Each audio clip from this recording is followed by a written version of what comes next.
And so the other thing that I want to talk about is one of my favorite artists. I'm actually talking about two of my favorite artists, Eminem and now JoJo. JoJo is an artist that she is my favorite singer. She's been my favorite singer for years. Like I say, ever since she came out. I think ever since I got used to her first album, she became my favorite singer because I just love her music. And a lot of people just, if an artist isn't mainstream, they think that artist fell off or just something happened to them and this and that. But JoJo is one of those artists that's been going strong. She's been had her struggles throughout her career, but she's been putting out music for years and stuff. And she's put out 3 studio albums, 2 mixtapes, and 3 EPs, I believe. Yeah, 3 EPs.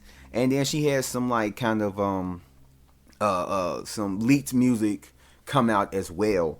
And so basically they did this documentary. It was like a short documentary, like 26 minutes, not even that long. And just kind of like analyzing JoJo's story just from beginning to now. And just, it's a short. It's not like a long, it doesn't take too long. It's just cut from this to that, da da da. But it highlights a lot of the big points in her life from like the highs and the lows. And it talks about just, she's talking about, I mean, and she's kind of like being interviewed and telling her story and everything else. And it was actually pretty good. I really like it. And it's JoJo, so I'm biased. So what the hell? And she talks about just, and I'm not gonna run it down like I just did because I spent too much time on that. But she talks about a lot of the stuff that went on throughout just like some of the stuff, a lot of the stuff I knew. A lot of the stuff I knew because I followed her career, like not super, super closely, but I do follow it like really close. So a lot of the stuff that she talked about, I knew. A lot of the stuff she talked about in there, I didn't know. And she goes from just how she got a deal, what she did first, the auditions that she took, and just, singing was just something that she wanted to do at a young age. Like she knew that this is what she wanted to do. And she wanted to do it by any means necessary. So she ended up getting picked up at a young age and signed to a deal called Blackground Records. And like she puts it basically spells it out that they kind of screw her, and that, and just how they locked her down in her thing, and how the record label just kind of like fell apart, but yet they still owned her, her music, her voice, and stuff like that. So anything that she did, she couldn't do, and she wasn't able to put out music because of this and blah blah blah.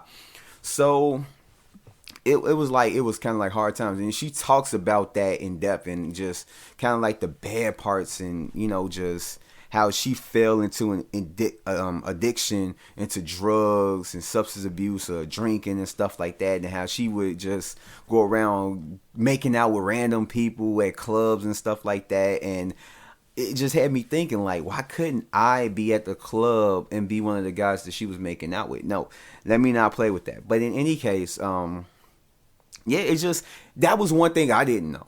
And I don't think it was like public or anything like that. She didn't get like arrested or DUIs or anything like that. But that was just crazy just to know. But it's understandable because it was like you couldn't get out your deal. Your career kind of veered off because your record label and what they were doing. And then she was told at one point that like she wasn't up to par with her body, so she was trying to get skinny so that she can hopefully get music put out and look better. And she even kind of like talked about it a little bit in like some of her old music. I remember on her mixtape, what was it?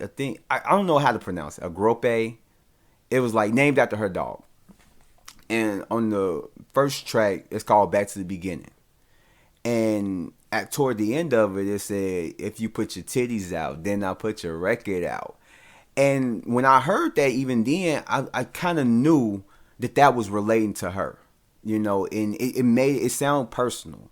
So I knew that was one thing that they were telling her and everything else. And then, she's mentioned it several times. And it was just like, I understood why she went through the dark parts in her life and why she did what she did, like I said, with the drinking and substance abuse and all that stuff. So a lot of stuff like that can really put you out. And she talks about how she bounced back from that and how she got out her deal, and then everything else after that, her putting out her third album, kind of a little bit what went on with that, and her getting her own record label and stuff like that. And a lot of stuff they kind of touch on. They didn't go through it all the way, like going to depth and like how she came up with the name Clover for her record label and stuff like that. And she mentioned that, you know, even in her song Music, which is one of my favorite JoJo songs, top 5 for me, it's crazy. She mentioned that her father died, and up in the in the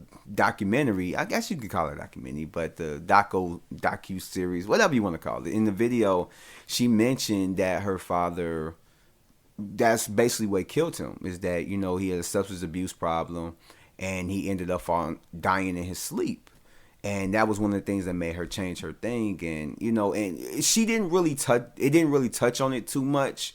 I would have really loved, I ain't gonna say love, but I really would have like loved that they kind of touched on a little bit more stuff. Her record label, her father, because like that's a really important, because I know what it's like to lose a parent. I know what it's like, you know.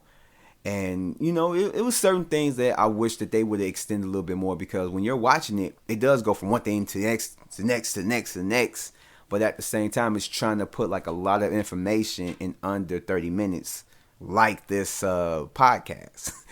But yeah, I mean, I really enjoyed it. I really liked it. It gave me some insight on JoJo and just her love for music and just how she was and how she is, and that made me just love her even more, you know. And I just want to say that, like, if you are one of those people that haven't really heard anything from JoJo ever since like Leave, Get Out, or Too Little Too Late and stuff like that, and just thought she fell off, go check her out.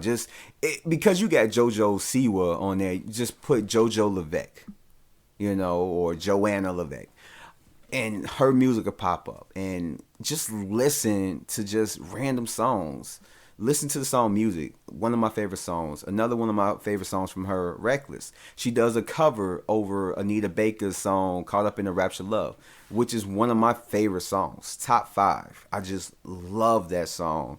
And she got some other songs that, like, I feel like a lot of people should listen. Who's Gonna Fight For Me? That's one of the leaked songs. Paper Airplanes, one of my favorite songs of hers. Hollywood Disaster, I know a lot of people have heard that.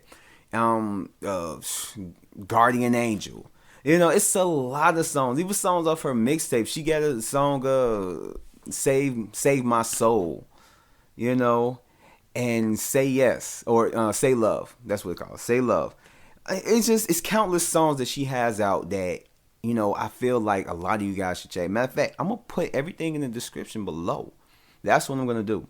But like I said, if you get the time, listen to JoJo, and like Eminem, just go down the rabbit hole. Listen to this song, listen to that song, listen to that song. The song Joanna kind of briefly talks about everything that's in this, you know, up in the thing. And that was another thing. I would love to hear her talk about her acting, go deep depth into that. But that was one of the things that she touched on in the song Joanna. And she got a new song that she had recently put out called Sabotage. Check that out. It's a lot to get from her. She's an incredible artist making incredible music, and if you're not on her, listen to it. She may end up becoming like a new favorite of yours. Who knows?